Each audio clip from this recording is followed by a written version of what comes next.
Hey guys, I hope you're all doing well and welcome to episode 3 of the Avus series. In the last episode, we made this, the van variant of the A100, and we also made 2 new engines which are currently being engineered, as is the van.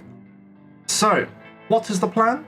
The plan is to fast forward the time, make a bit of money hopefully on the side, and see how much money we have left over to maybe see what we could do, facelift the A100 definitely, and maybe even make a bigger car. Maybe something like the A200. I don't know. But yeah, this is definitely going to be very interesting. I am very much looking forward to seeing how the company does over the next 3 years. So without further ado, let's fast forward the time and see how the company does.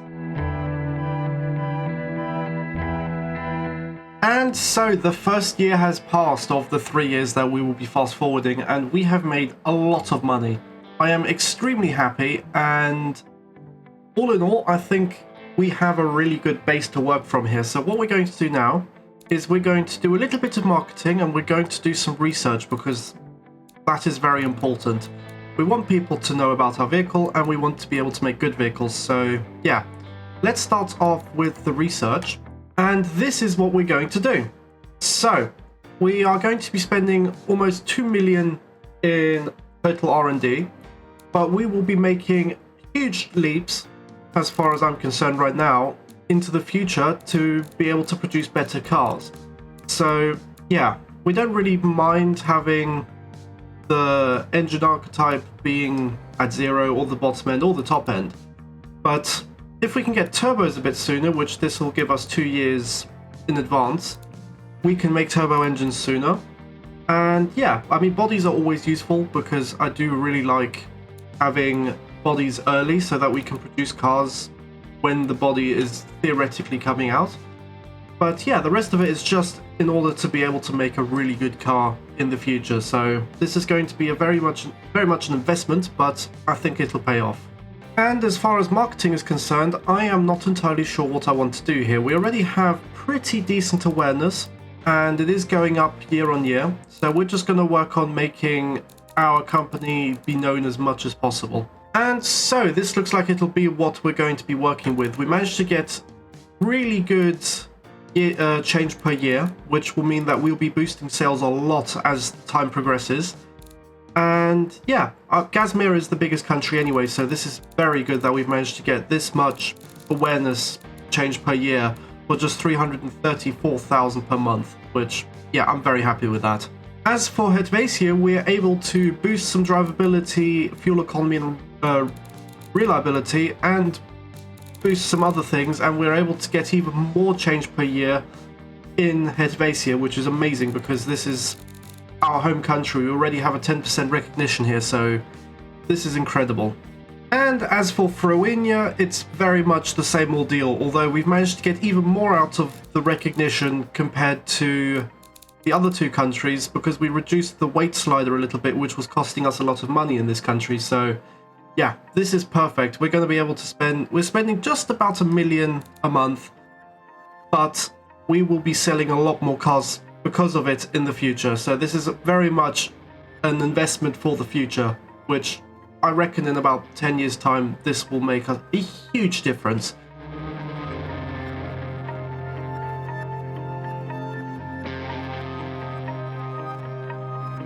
And so we have now reached 1951, and yeah, I mean, it's not great. We've lost 55 million just in the factories, and the fact that the A100 had 3,400 vehicles in back order, which we've had to pay back. But honestly, not the end of the world. I'm actually quite happy with how this has turned out. And yeah, we now have the other 2 engines ready to be built, which I'm even considering making a new factory for, just so that we can use the factory we have now for another project or whatever. So yeah, let's go and make something.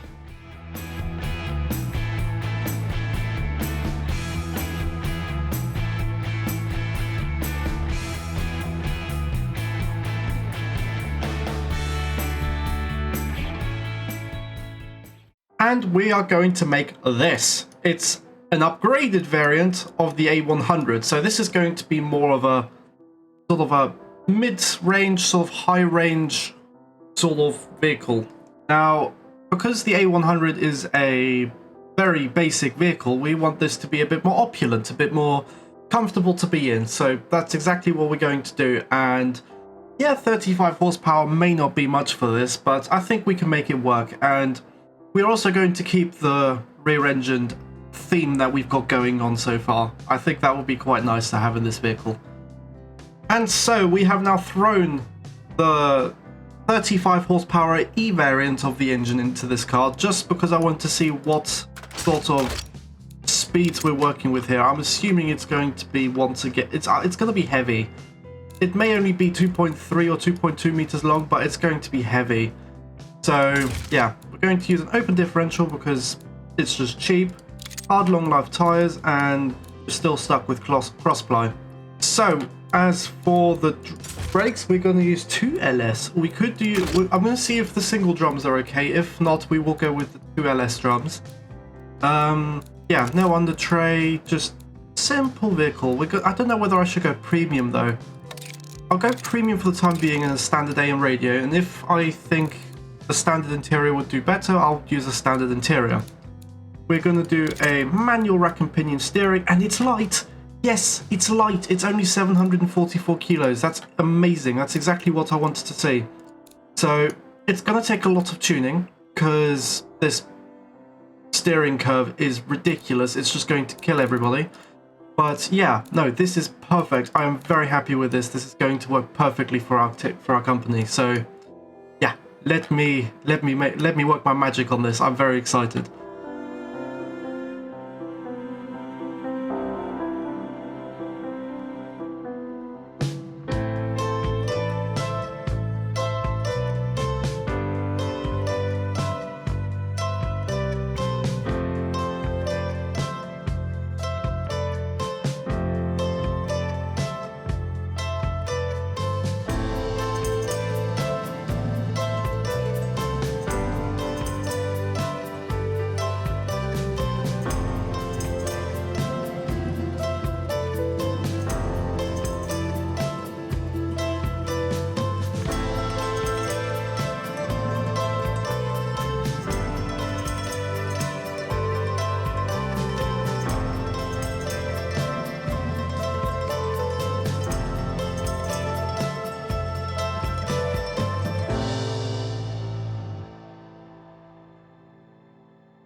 And this is it, the A200, which I'm torn on the design of it.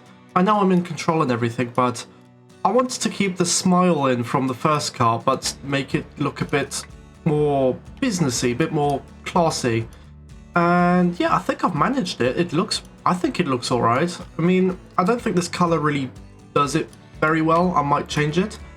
And the rear end, I've pretty much just reused the brake light and the indicator from the A100 and just slapped them on, which I would have done something custom here, but this still has to be a car that has to be affordable to build, and that would cost a lot in real life, so I'm going to use that as the excuse. But what I did not skimp out on is the interior. I spent far too long making this.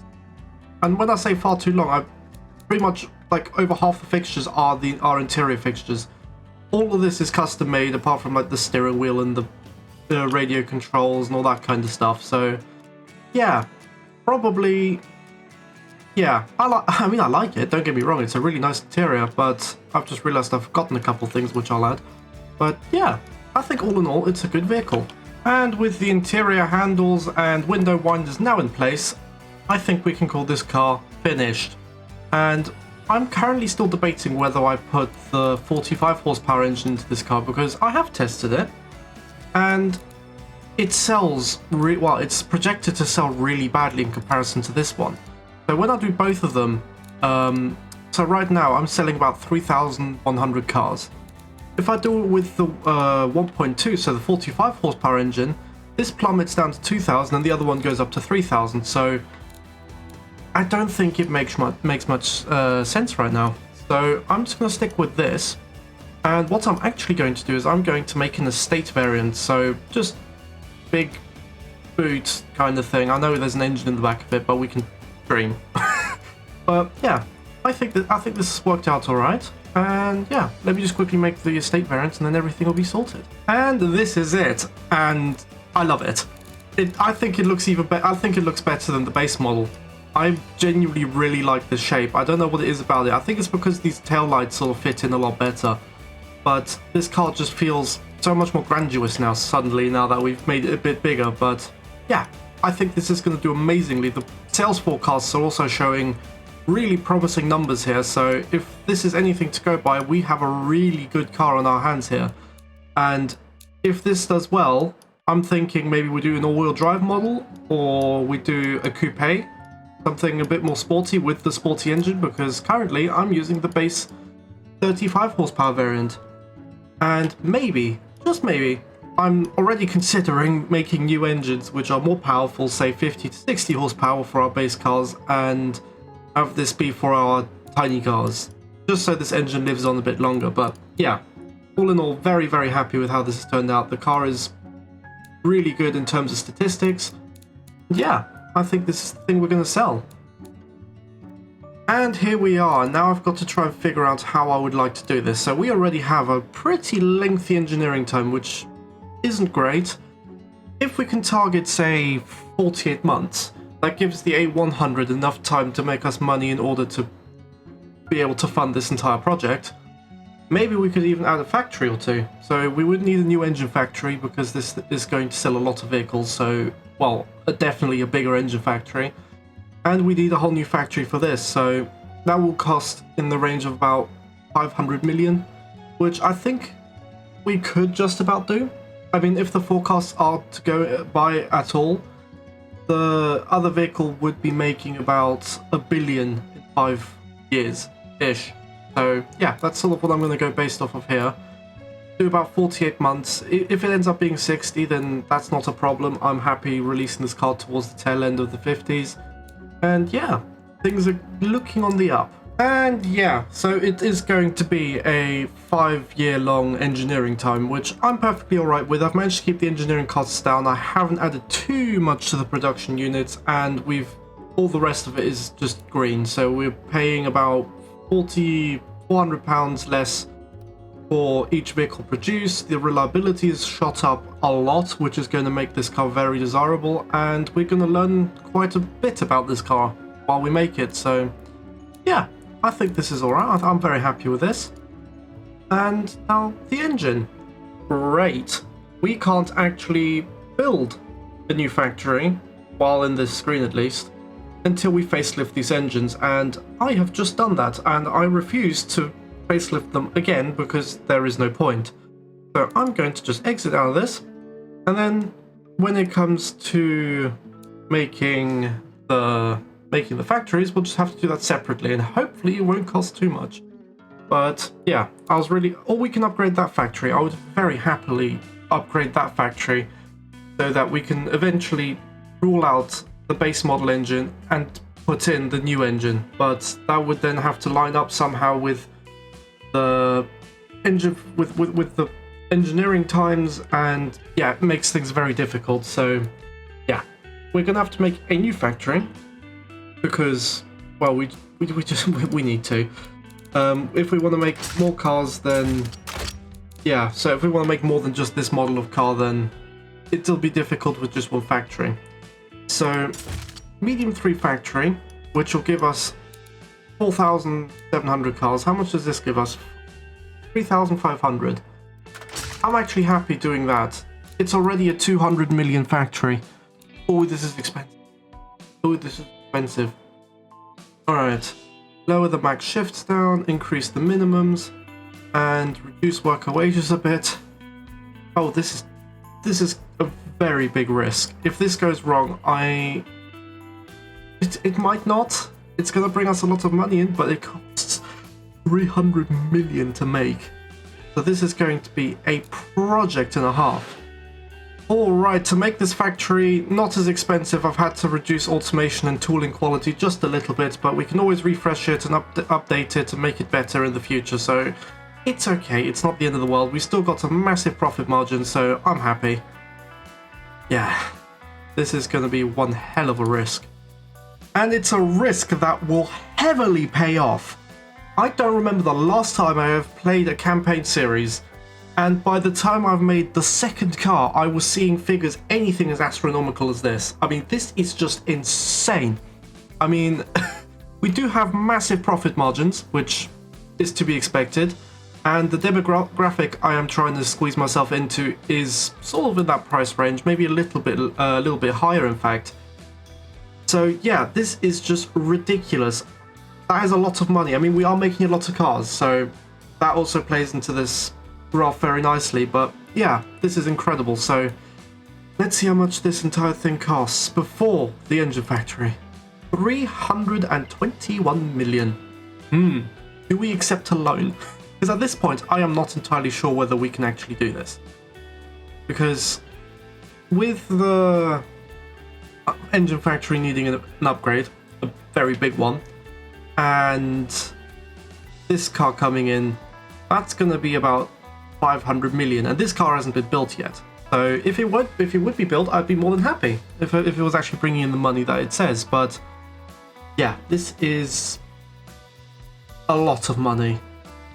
So let me go and evaluate a couple of things and I'll be back in a second. And me, being the genius recorder of videos, has forgotten to record the part where I accept the challenge of bringing the A200 into production. I mean, it's a risk, but it's a risk I'm very happy to take because that is an incredible amount of money this thing could be making. So yeah, let's take it into BeamNG Drive and see what it's like. Alright, and now we are in BeamNG Drive, and I think this thing looks amazing. I mean, the bumpers are white again. I don't really know how to change that. I genuinely can't figure it out, but yeah, it is what it is. I think I need to change the bumpers to steel or something because I think it's the chrome that does it. But yeah, I am really happy with the outcome of this thing. I think it looks really nice, and driving it is actually really nice. It's not quick, but it certainly does move, and yeah, I'm very happy with it. But I genuinely think this is a really nice car. I mean, it drives nicely, it accelerates. I mean, I'm full throttle in second gear, and yeah, I'm at 3000 RPM, but it actually accelerates really nicely. And all in all, I think this is a really good little vehicle, this. But driving it down the mountain is another story entirely. This thing now really accelerates really nicely. I mean, gravity is really assisting it here, but it's driving quick. I'm quite surprised. 35 horsepower is definitely enough for this thing. And I mean, yes, 45 horsepower engine would definitely have helped it, but I don't think we actually need it. It drives perfectly good with just the 35 horsepower, and the fact that it's very economical as well at 8.1 liters per 100 kilometers. I'm surprised. That's more economical than most modern cars. It doesn't drift very well, though. I mean, this thing is just good fun. I actually really enjoy driving it. Let's not lock up the brakes. And eventually make the corner. Okay, that was just me driving badly. But yeah, I mean, it's a common trait in these vehicles I've noticed is once you get understeer, you are staying in understeer, but once you get oversteer, you are staying in oversteer. So it's sort of like which do you want? You sort of have to stick with it, and you sort of have to work with it. I mean, the understeer is very difficult in these vehicles because of how skinny tires are, but yeah, just like that. It drives really nicely. I wonder if I can do something cool. Sort of. I mean, it's definitely not bad at all. I really like the way this thing drives. It's not a sporty vehicle by any stretch of the imagination, but I think it'll work brilliantly for our company and just sell really well to any family or commuter or whatever. This is a really good little car, this. And don't worry, I have not forgotten about the wagon variant, which I think personally looks better out of the two of them. I mean, I like just the slab on the back of it. Sure, the little fins where the brake lights are connected to look more pronounced on the saloon variant, and I do like that a lot, but the fact that this is a wagon and it has fins, I mean, it's just really cool. I really like the way this looks, and sure, the engine's in the boot, which means you'd have a high loading shelf parcel thing, but I don't think that's much of a problem. I mean, you're not putting much in this vehicle anyway, so it's not really that much of a problem. It's only a small car. I think this thing actually drives better than the saloon variant. I'm not entirely sure what it is. I think the fact that it has more weight on the rear end means that it's got more grip on the rear end, and the front end is a little bit more predictable.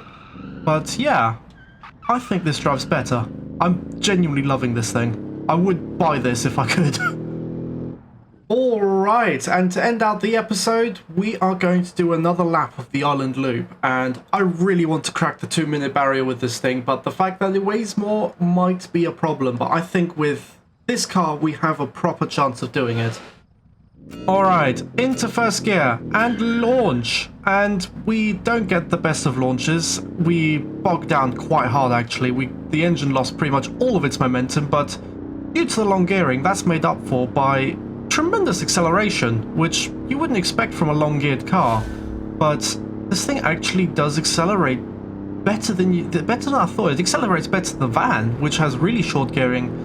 Alright, as we come into this corner, we attempt to take it without crashing, and we have. I am very happy with that. And then the infamous chicane of corner cutting, which obviously we're going to do. We need to save as much time as possible. And can we hit 100 kilometers an hour on the downhill bit? I'm not looking. I need to make the corner. Into second gear, slide it in, accelerate, and I mean, it's not my best corner, but I'm happy with that. We came out of it in one piece. As we accelerate to the tunnel, we will shift up into third gear and use it to its full extent, hopefully to reach more than 100 kilometers an hour before we hit this set of corner. Oh, easily. Very easily. How is it doing this so well?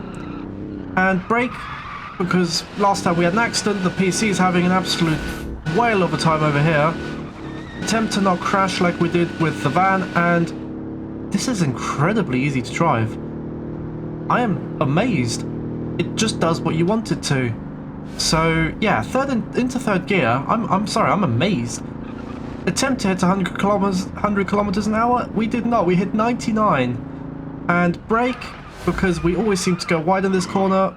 We're drifting this time, and I mean, we come out of it in one piece, but how much time did we lose? We lost a lot of time through that corner, I imagine, but we kept momentum somehow, having a look down to see 65 kilometers an hour, which I can't imagine is too bad. Can we beat 2 minutes? It's going to be very, very close. The PC is trying to get me to do it as well. We can't! 2 minutes, 2 seconds. It is slower than the A100. That is incredible. I felt really happy with that lap. Wow. Okay. Alright, so I'm going to round out the episode now with the Smiley Boy. I am more than happy with how this turned out. So yeah, thank you all for watching. Have a lovely rest of your day, and bye-bye.